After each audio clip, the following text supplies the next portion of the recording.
ബാലേന്ദ്രകുമാറിൻ്റെ മൊഴി ഒരു ടേണിംഗ് പോയിന്റാണ്. അതിൽ ചിലപ്പോൾ ചില ഒമിഷൻസ് ആൻഡ് കോൺട്രഡിക്ഷൻസ് എന്ന് പറയും.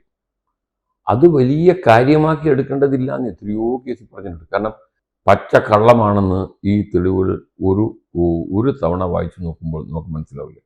ഈ പൾസർ സുനിയുമായി ഞാൻ പരിചയമില്ല, അറിയില്ല, അപരിചിതനാണെന്ന് പറയുന്ന കള്ളത്തരമാണ്. ഏറ്റവും വലിയ ഒരു വീഴ്ചയായി കണ്ടത് ശിക്ഷാവിധിയിലാണ്. ഒരു സ്ത്രീയുടെ ശേഷിക്കുന്ന ജീവിതകാലം ഇല്ലായ്മ ചെയ്യുവാൻ ഇത്ര ഹീനമായ കുറ്റകൃത്യം ചെയ്ത ഒരു പ്രതിയോട് സോഫ്റ്റ് കോർണർ, ഒരു മൃദുത്വം കാണിക്കാൻ കോടതിക്ക് എന്ത് കണ്ടെത്തലുകളാണ് സാധിച്ചത് എന്ന് നമുക്ക് എത്ര ആലോചിച്ചിട്ടും പിടിവരുന്നില്ല. ഇതിൽ യഥാർത്ഥ പ്രതിയെ നിയമത്തിന് മുമ്പിൽ കൊണ്ടുവരാൻ സാധിക്കും എന്ന് ഉറച്ചു വിശ്വസിക്കുന്ന ഒരാളാണ് ഞാൻ. ഈ സംവിധായകൻ ബാലചന്ദ്രകുമാർ നൽകിയ തെളിവുകൾ കേസിൽ വലിയൊരു ടേണിംഗ് പോയിന്റ് ആയിരുന്നു. എന്നാൽ ഈ മൊഴികളിലെ വൈരുദ്ധ്യവും പൊരുത്തക്കേടും കോടതി ചൂണ്ടിക്കാട്ടിയിട്ടുണ്ട് വിധിന്യായത്തിൽ. ബാലചന്ദ്രകുമാറിന്റെ മൊഴിയെക്കുറിച്ചുള്ള അന്വേഷണത്തിൽ പ്രോസിക്യൂഷനോ അന്വേഷണ സംഘത്തിനോ വീഴ്ചയുണ്ടായോ? നമ്മൾ മനസ്സിലാക്കേണ്ടത് ബാലേന്ദ്രകുമാറിൻ്റെ മൊഴി ഒരു ടേണിംഗ് പോയിന്റാണ്. അതിൽ ചിലപ്പോൾ ചില ഒമിഷൻസ് ആൻഡ് കോൺട്രഡിക്ഷൻസ് എന്ന് പറയും. അത് വലിയ കാര്യമാക്കി എടുക്കേണ്ടതില്ല എന്ന് എത്രയോ കേസിൽ പറഞ്ഞിട്ടുണ്ട്. കാരണം പോലീസിനോട് നമ്മൾ കൊടുക്കുന്ന മൊഴി അത് അതേമാതിരി സ്റ്റീരിയോ വർഷങ്ങൾക്ക് ശേഷം കോടതിയിൽ പറയുമ്പോൾ ചിലത് വിട്ടുപോകും. ഇവിടെ ഫാക്റ്റ് എന്താണ്? ഈ 8-ാം പ്രതിയുടെ വീട്ടിൽ നിന്ന് ഈ വീഡിയോ കണ്ടോ ഇല്ലേ? അതിൻ്റെ ഡിജിറ്റൽ എവിഡൻസ് പരിശോധിക്കുമ്പോൾ അതെങ്ങനെ അവിടെ എത്തി? ഇദ്ദേഹത്തിൻ്റെ ഈ 8-ാം പ്രതിയുടെ വാദം എന്താണ്? ഈ പൾസർ സുനി എനിക്കറിയേയില്ല, പച്ച കള്ളമാണെന്ന് ഈ തെളിവുകൾ ഒരു തവണ വായിച്ചു നോക്കുമ്പോൾ നമുക്ക് മനസ്സിലാവില്ല. ഒരിക്കലും നിൽക്കാത്തൊരു തെളിവ് ഈ വാദത്തിൻ്റെ ഇടയിൽ പ്രോസിക്യൂഷൻ കൊണ്ടുവരുമ്പോൾ അത് ഒരു കാരണവശാലും ഈ പൾസർ സുനിയുമായി ഞാൻ പരിചയമില്ല, അറിയില്ല, അപരിചിതനാണെന്ന് പറയുന്ന കള്ളത്തരമാണ്. അപ്പൊ കോടതി, ഈ വിചാരണ കോടതി ഇത് വിശ്വസിക്കുന്നില്ല, അത് വിശ്വസിക്കുന്നില്ല. ഈ പോലീസിന് കൊടുത്ത മൊഴിയിലെ ചില വൈരുദ്ധ്യങ്ങളാണ് വിചാരണ കോടതിയുടെ വിധിയിൽ വലിങ്ങനെ ഊതി കുറിപ്പിച്ച് കാണിച്ചിരിക്കുന്നത്. ശരിക്ക് മർഡർ കേസിലാണെങ്കിലും മറ്റ് കേസുകളിലാണെങ്കിലും ചില വ്യത്യാസങ്ങൾ വന്നാൽ അത് കാരണം ആ മൊഴി മൊത്തം വലിച്ചെറിയാൻ പാടില്ല എന്ന് സുപ്രീം കോടതി എത്രയോ വിധി പറഞ്ഞിട്ടുണ്ട്. അന്ന് പോലീസിനോട് പറയുന്നത് കാണാപ്പാടം പഠിച്ച് പറയാനല്ലല്ലോ സാക്ഷി വന്നിരിക്കുന്നത്. അതിജീവിത കോടതിയുടെ മുമ്പിലിരിക്കുന്നത് അവരുടെ വേദനയും അവരനുഭവിക്കേണ്ടി വരുന്ന ട്രൗമയുടെ യഥാർത്ഥ ചിത്രം വരച്ച് കാട്ടാനാണ്.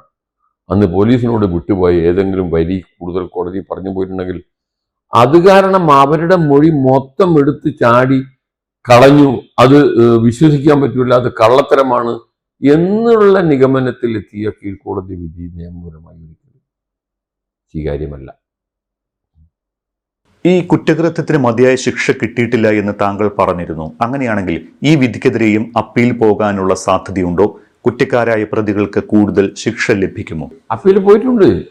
ഈ കേസിലെ മറ്റൊരു ഏറ്റവും വലിയ ഒരു വീഴ്ചയായി കണ്ടത് ശിക്ഷാവിധിയിലാണ്.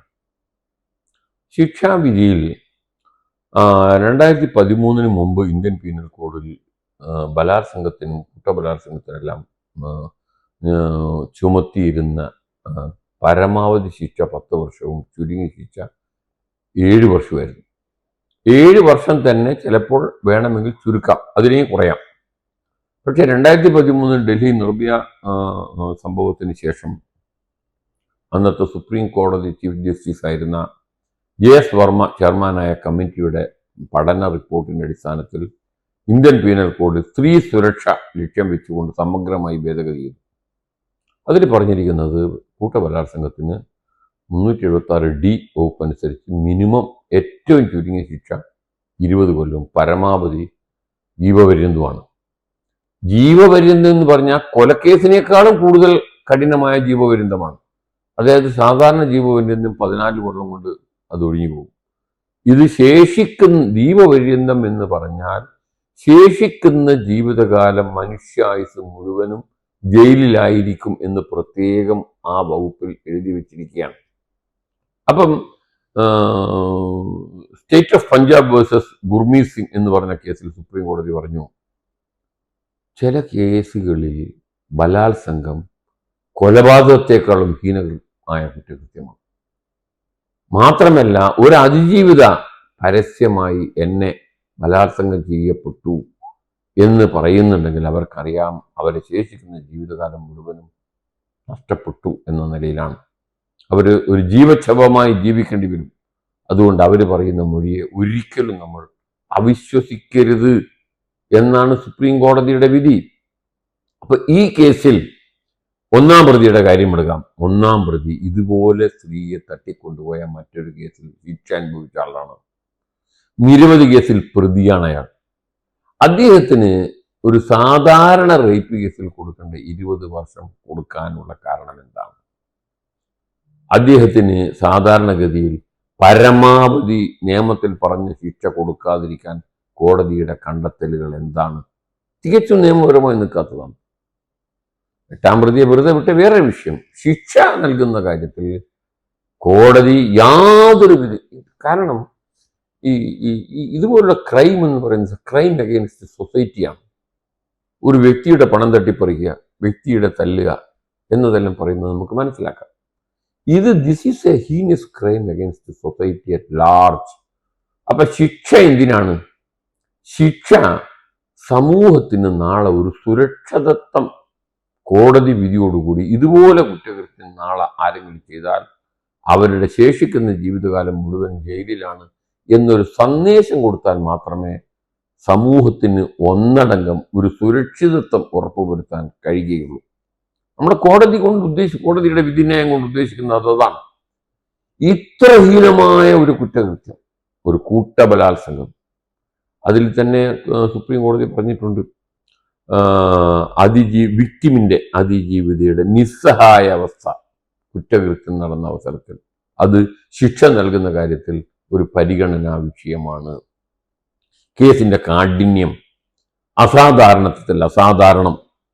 ഇന്ത്യയിൽ അടുത്ത കാലത്ത് ഏത് സ്റ്റേറ്റിലാണ് ഇതുപോലെ ഒരു കൂട്ടബലാത്സംഗം കൊട്ടേഷൻ വാങ്ങി അത് വീഡിയോയിൽ പകർത്തി ഒരു സ്ത്രീയുടെ ശേഷിക്കുന്ന ജീവിതകാലം ഇല്ലായ്മ ചെയ്യുവാൻ ഇത്ര ഹീനമായ കുറ്റകൃത്യം ചെയ്ത ഒരു പ്രതിയോട് സോഫ്റ്റ് കോർണർ, ഒരു മൃദുത്വം കാണിക്കാൻ കോടതിക്ക് എന്ത് കണ്ടെത്തലുകളാണ് സാധിച്ചത് എന്ന് നമുക്ക് എത്ര ആലോചിച്ചിട്ടും പിടിവരുന്നില്ല. ഒരു ചെറിയ കുഞ്ഞാണ് ചെയ്തെങ്കിൽ ആ കുട്ടിക്ക് തെറ്റുപറ്റിപ്പോയതാണ്, വിവരദോഷമാണ്. വളരെ ആസൂത്രിതമായി സംഘടിതമായി പ്രതിഫലം വാങ്ങി ഒരു സ്ത്രീയെ ഇല്ലായ്മ ചെയ്യുവാൻ, അവരെ കൊല ചെയ്യുന്നതിനേക്കാളാണ് സുപ്രീം കോടതി പറഞ്ഞത്, ഒരു കൊലപാതകത്തെക്കാളും ശേഷിക്കുന്ന ജീവിതകാലം. എന്താണ് ടാർഗറ്റ്? അവരെ കല്യാണം നിശ്ചയിച്ചിരിക്കുകയായിരുന്നു, അവരെ കല്യാണം ഇല്ലാണ്ടാക്കണം, ഈ സ്ത്രീയെ മാനസികമായി തളർത്തി ഇല്ലായ്മ ചെയ്യണം. അത്ര വലിയ മനുഷ്യത്വഹീനമായ ഒരു കുറ്റകൃത്യം ചെയ്ത ഒരു പ്രതിയോട് കോടതി മൃദുത്വം കാണിച്ചത് എത്ര തന്നെ ആലോചിച്ചിട്ട് പോലും നമുക്ക് ഒരു രൂപവും ഭാവവും കിട്ടാത്തൊരു സംഭവമാണ്. സാറേ, ഈ നടി ആക്രമിക്കപ്പെട്ട കേസിന്റെ വിധി പ്രസ്താവനത്തിന് മുൻപ് തന്നെ ഈ വിധിയുടെ വിശദാംശങ്ങൾ ചോർന്നുവെന്ന് ഒരു ആരോപണം ഉയരുന്നുണ്ട്. 1 മുതൽ 6 വരെ പ്രതികളെ ശിക്ഷിക്കുമെന്നും മറ്റുള്ളവരെ വെറുതെ വിടുമെന്നും വിധി എഴുതിയ ശേഷം ദിലീപിന്റെ അടുത്ത സുഹൃത്തിന് കാണിച്ചു എന്നെല്ലാമായിരുന്നു ആരോപണം. ഒരു ഊമക്കത്താണ് പ്രചരിച്ചത്. ഈ ഊമക്കത്തിനെ കുറിച്ച് അന്വേഷണം വേണോ? താങ്കൾ എങ്ങനെയാണ് ഇതിനെ നോക്കിക്കാണുന്നത്? അന്വേഷണ വിഷയമാക്കേണ്ടതാണ്. അതൊരു ഊഹാപോഹത്തിന്റെ അടിസ്ഥാനത്തിൽ ചിലപ്പോൾ യാദൃച്ഛികമായിരിക്കാം, ചിലപ്പം ശരിക്കും വിധി ചോർന്നതായിരിക്കാം. അത് ഹൈക്കോടതിയിൽ ചീഫ് ജസ്റ്റിസിന് പരാതി കൊടുത്തിരിക്കുകയാണ് ഹൈക്കോടതി ബാർ അസോസിയേഷൻ പ്രസിഡന്റ്. അതിൽ അന്വേഷണത്തിൽ കൂടി കണ്ടെത്തേണ്ട വിഷയമാണ്. അതിനെക്കുറിച്ചൊന്നും നമുക്കിപ്പോൾ ഒരു വ്യക്തമായ മറുപടി പറയാൻ കഴിയില്ല. ശരിക്കും അതിജീവിതയ്ക്ക് ഹൈക്കോടതിയിൽ നിന്ന് നീതി കിട്ടുമോ? അതോ ഈ കേസ് സുപ്രീം കോടതി വരെ കയറി ഇങ്ങനെ നീണ്ടുപോകാനുള്ള സാധ്യതയുണ്ടോ? ഞാൻ പറഞ്ഞല്ലോ, നീണ്ടുപോവില്ല. സൂര്യനെല്ലി കേസിലെ അതിജീവിതക്ക് നീതി കിട്ടിയിട്ടുണ്ടെങ്കിൽ ഇത് സുപ്രീം കോടതി പോകേണ്ടതില്ല, കേരള ഹൈക്കോടതിയിലെ ഡിവിഷൻ ബെഞ്ച് മുമ്പാകെ അപ്പീൽ കേൾക്കുന്നതോടുകൂടി ഇതിന്റെ സത്യം പുറത്തു വരും. ഇതിൽ യഥാർത്ഥ പ്രതിയെ നിയമത്തിന് മുമ്പിൽ കൊണ്ടുവരാൻ സാധിക്കും എന്ന് ഉറച്ചു വിശ്വസിക്കുന്ന ഒരാളാണ് ഞാൻ.